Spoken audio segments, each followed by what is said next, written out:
En este nuevo vídeo vamos a hablar de los océanos y el agua y veremos la relación que existe con el cambio climático. Como sabes, el agua es fundamental para la vida humana. El 40% de la población mundial vive a menos de 100 kilómetros del mar. Casi el 10% de la población mundial depende de la pesca para su subsistencia. La mayoría de estas personas se encuentran en países del sur global, que representan el 50% del total de las capturas del pescado.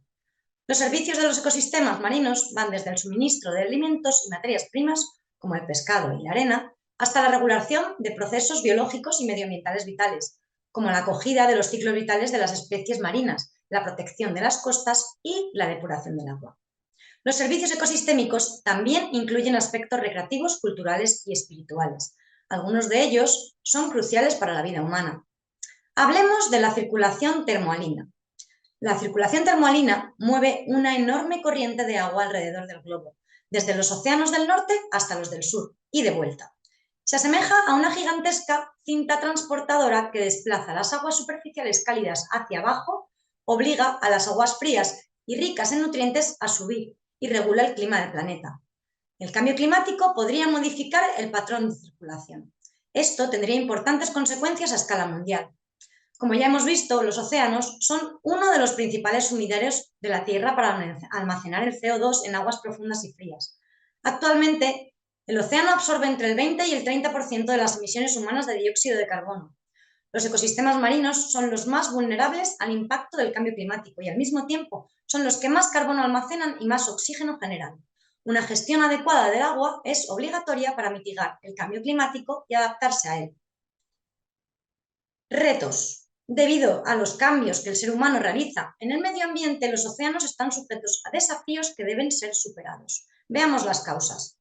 En las últimas décadas, la temperatura global ha aumentado considerablemente, hasta aproximadamente 1,1 grado centígrado por encima de la línea de la base de 1900.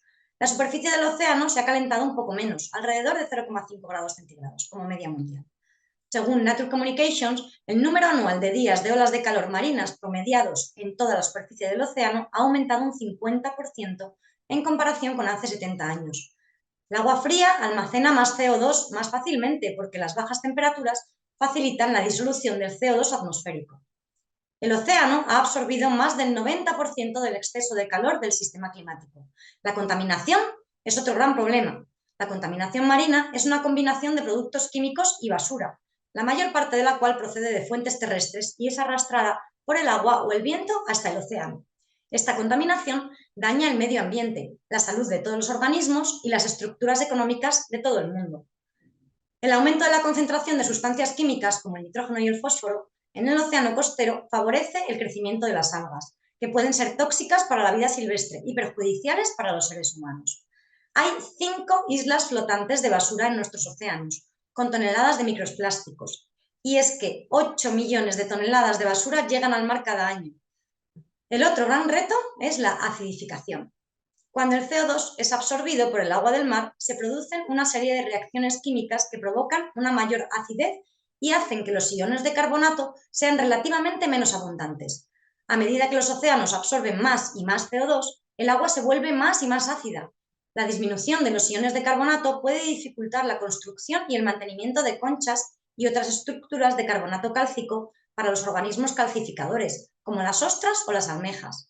La capacidad de ciertos peces para detectar a los depredadores disminuye en aguas más ácidas. En 2100, el pH del océano podría disminuir, haciendo que el océano sea un 150% más ácido y afectando a la mitad de la vida marina. Estas causas generan estos terribles efectos. Blanqueamiento del arrecife de coral. Cuando los corales se estresan por cambios en las condiciones como la temperatura, la luz, el pH o los nutrientes, expulsan las algas simbióticas de sus tejidos, lo que hace que se vuelvan completamente blancos. Los corales protegen las costas contra la erosión y el oleaje. Sirven de hábitat al 25% de las especies marinas, incluidas las de consumo humano, y son esenciales para la pesca. Las Naciones Unidas han informado de que el 70% de los arrecifes de coral de la Tierra están amenazados. El 20% ya han sido destruidos sin esperanza de recuperación.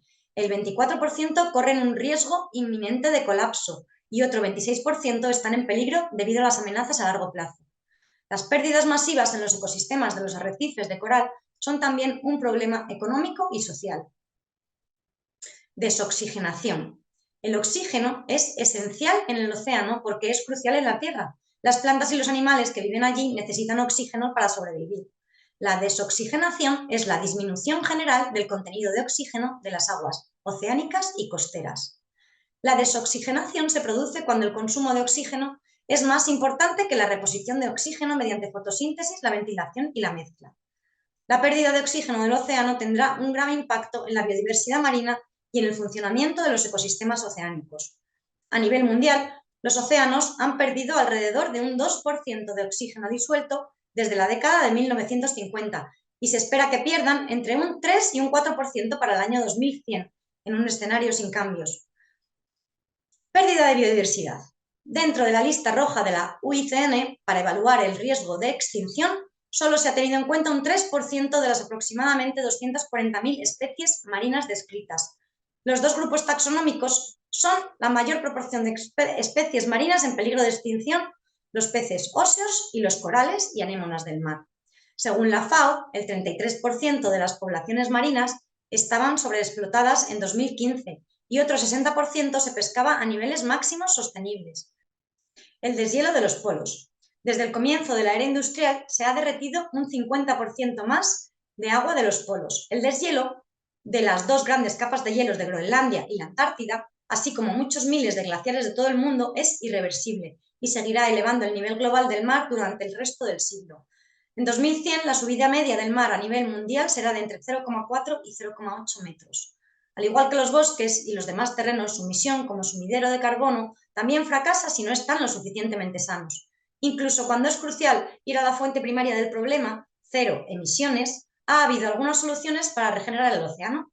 En el siguiente vídeo veremos algunas de esas soluciones.